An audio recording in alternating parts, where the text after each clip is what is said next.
Hi, it's me again with Corel Tips and Tricks, part two of this living hinge for a plate holder. And I picked a clear plate. I designed this for a 9-inch plate, and this plate is 12. So you need to kind of design it because this could at some point topple over. So it needs to be a little bit bigger. But here's the design.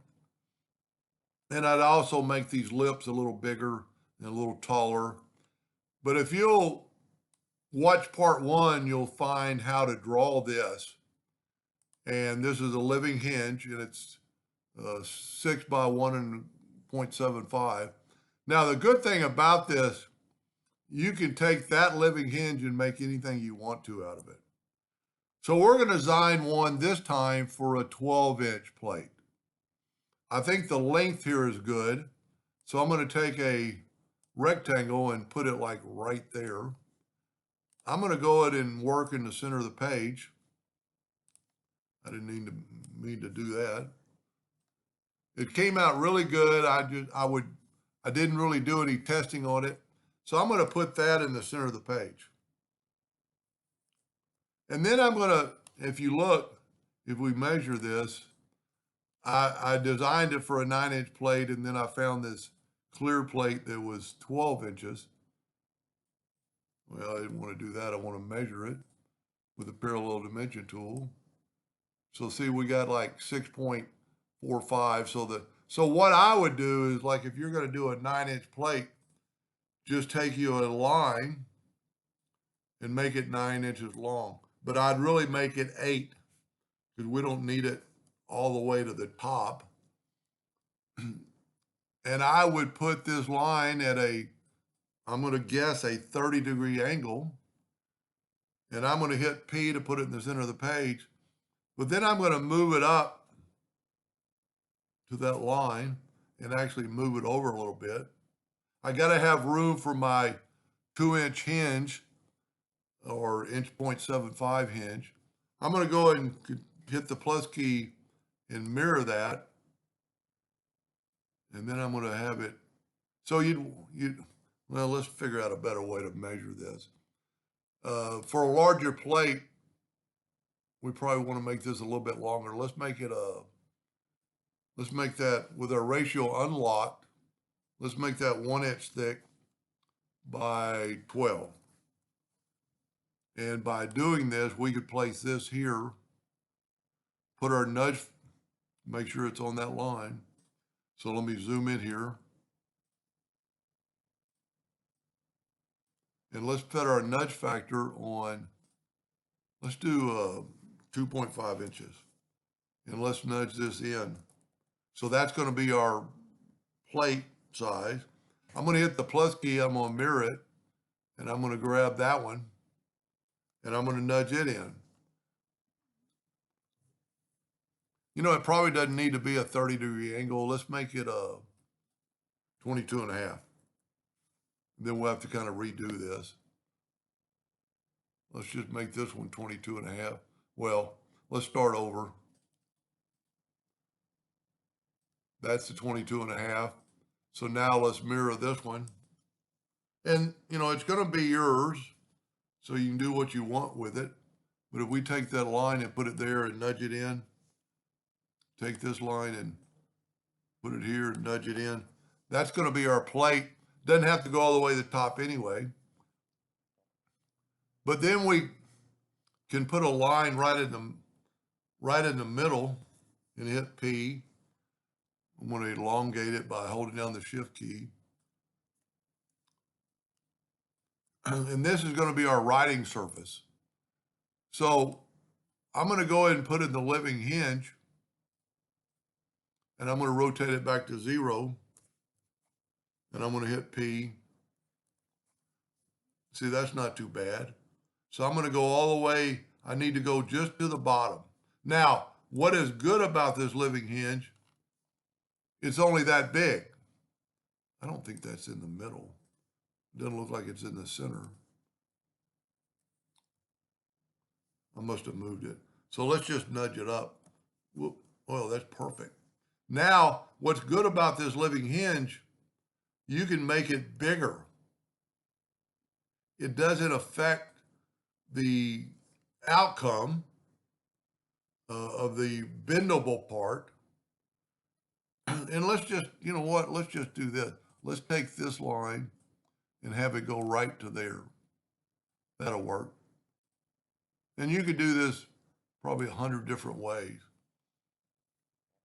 Now we need to, I'll tell you what we'll do. We'll set our nudge factor on like 9 inches. Let's move our living hinge out of the way and let's delete this line. Well, we can delete the center line too, but I want to delete that. Wow. So these lines are not long enough. So let's set our nudge factor on like 0.01. Let's grab these 2 lines and just nudge them down a little bit. And then we can cut this out because then now it'll stop it. We should have some little bitty parts right there and just go ahead and cut them out. And if you will, I'll send you the living hinge and I'll even send you this file if you ask for it. But now we can nudge this back. Well, I need to change my nudge factor back to 9. That's why you always want to remember what your nudge was. So we're going to have to get rid of one of these lines. I don't want to cut this line all the way. So I'm going to just take this line and delete it. I'm going to have to delete several of them. Because you don't want it to cut out. You want this to be a solid piece. Because if you cut that line totally, you'll lose the strength of the living, well, the living hinge will just fall out. A couple more lines. I'm not doing a very good job on this video to help you understand. But see, now we have a line. So all this will stay together. And we've already got that line. So this is our writing surface. And we need to make sure we have a line up top. We do. That doesn't really matter. Kind of give it some detail. And then you can just kind of do what you want to with it for design. I'm going to take the freehand tool and I'm going to go down, down, and down. I'm going down because I'm going to show you that in just a second. I don't like that little curly Q right there. So I'm going to delete that node and then maybe bring this more like a curve. I'm going to get my artistic media pen with this right here and then go make it a little bit wider. And see, I did just the opposite. I should have made them go up. So what I'm going to do is take the shape tool.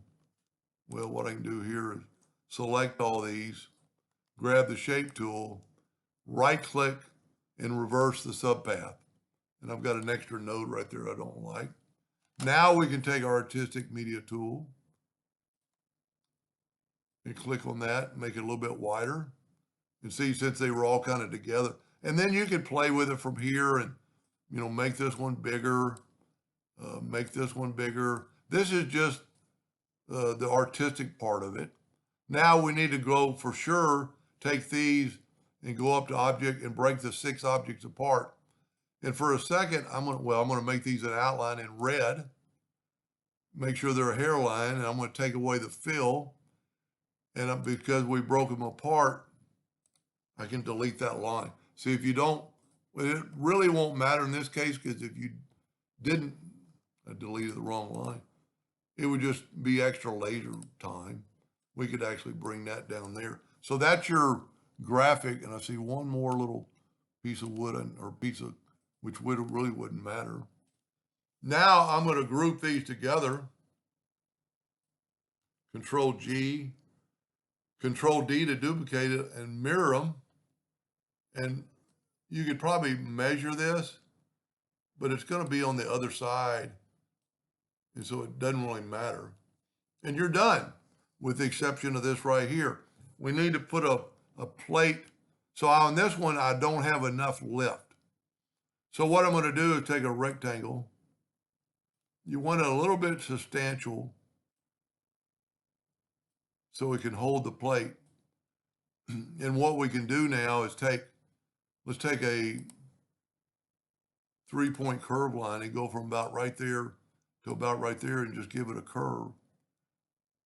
That'll work right there. And then actually take the 3-point curve line again and go from there to there and give it a little, I'd actually hold down the control button so you get a better arch. And then take away these lines. And that's your new group. Now,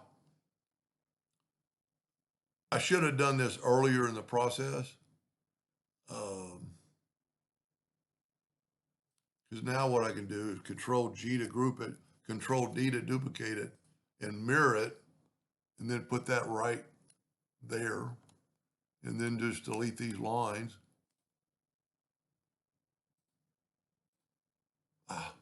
Enter virtual segment delete key. So now they're exactly the same. And that's going to be plenty of room for the plate. I might even be too big. You know, I was too little here. You could still change that. If you think that's too big, you could grab your shape. I surely didn't group that together. You know what we could do? Let's move our nudge factor still set on 9. Let's move that out of the way. And let's go ahead and, for temporarily, put a line across here. Because I'm going to use the Smart Fill tool, or I could have welded it. I'm going to use the Smart Fill tool to fill that in. And that's going to make it all one piece. Now I can nudge that out of the way and just delete this. And see, this is why I'm doing that, because it's got all these pieces that you don't have to delete. And we can nudge this back up, and we can left click and make sure you right click in red. You know, that'll work, and we can actually take away this line right here. Whoop, it was grouped together. Control G, Control U to ungroup. Grab that. You know what, I've got little bitty tidbits. So take the virtual segment, which really isn't going to matter, but it'll make it look a little cleaner. Then grab all this and Control G to group it. But I want to change, I think this is just a little bit too big. So we can grab the shape tool and we could come down a little bit. You know what? Let's do this. Let's put it back to where it was. And let's grab, let's uncheck everything, and let's put it like 0.25 on our nudge. Let's grab these nodes and go down 0.25. Let's go twice. So that way they're going to be the same on both ends. And then put your virtual segment or your living, see, we've got a complete border. Whoop. So change your nudge factor back to 9 and just nudge that over. And that's ready to cut.